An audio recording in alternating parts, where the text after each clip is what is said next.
Nagkasagutan si Senator Kiko Pangilinan at Senator Rodante Marcoleta. Dahil kasi ito sa totoong sukat ng West Philippine Sea.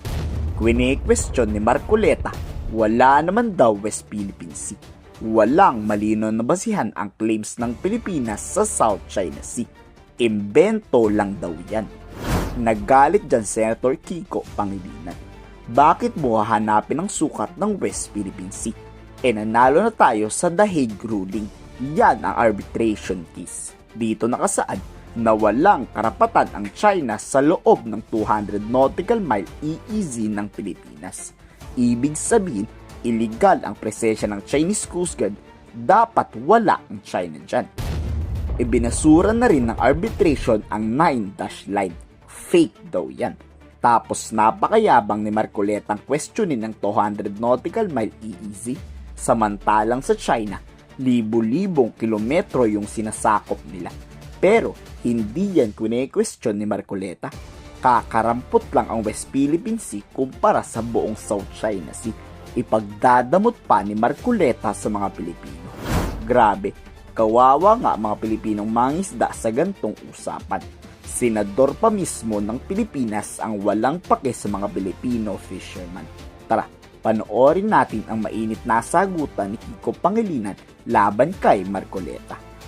In his defense of China and their position... I am not defending China, Mr. President. I said, sinabi ko na kanina, ang ating discussion ngayon is not in defense of any other countries. We are defending Philippine interest. Ang pangyayari lang, kailangan nating linawin, ano ba talagang pinagtatanggol natin? Kung hindi po tayo nakatitiyak kung anong area ang pinagtatanggol natin, hindi po malinaw, pati paggasta natin ng budget. Kung hindi po tayo magsasubmit ng mapa, saan po kukunin ang coordinates? Yun lamang po ang paraan para po yung ating pinapangarap, pinapanaginip na West Philippine Sea, mailagay naman po sa mapa. Yun po ang pinakamaganda. At pagkatapos nating mailagay sa mapa, ay lalakas po lahat ang ating paninindigan dahil nakalagay na po sa mapa eh. Kahapon po pinakita ko yung South China Sea. Hindi po ibig sabihin na yung South China Sea, sa China po yun. Hindi po. Pangalan lang yun eh. Yung 6.1, yun ang chapter po doon sa S-23 para basahin po ninyo at makita ang coordinates. Wala po tayong pinagtatalunan tungkol dito. Hindi ko po kailanman dinidepensa ng China. Gusto kong palakasin ang ating paninindigan dito. Bakit hindi po tayo magkaintindihan? Napakasimple lang noon. Wala pong coordinates talaga. Ang mapa lang po ang magbibigay ng coordinates. Malamang marahil hindi tayo magkakaintindihan dahil gaya ng nabanggit ko kahapon, kahit na magdebate tayo hanggang, sabi ko nga, Kingdom Come, tungkol dito sa meets and bounds na ito, hindi magbabago yung arbitral ruling na sinasabing mali ang China, hindi dapat nagtatayo ng mga illegal structures ang China sa ating exclusive economic zone. So bakit tayo bumabalik dito sa debate ng meets and bounds? Para sa ano? Para pahinain natin yung naging award natin sa International Tribunal? Para questionin natin na yung award natin ay kulang?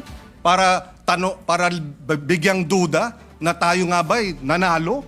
Hindi naman po siguro. Panalo tayo, binigay sa atin yan at hindi tayo mananalo kung hindi maliwanag ang ating mga karapatan at ang ating exclusive economic zone kahit na hindi pa nade-determine ang meets and bounds. Dahil yon ang sinasabi ng UNCLOS. UNCLOS ang basehan ng ating pagkapanalo.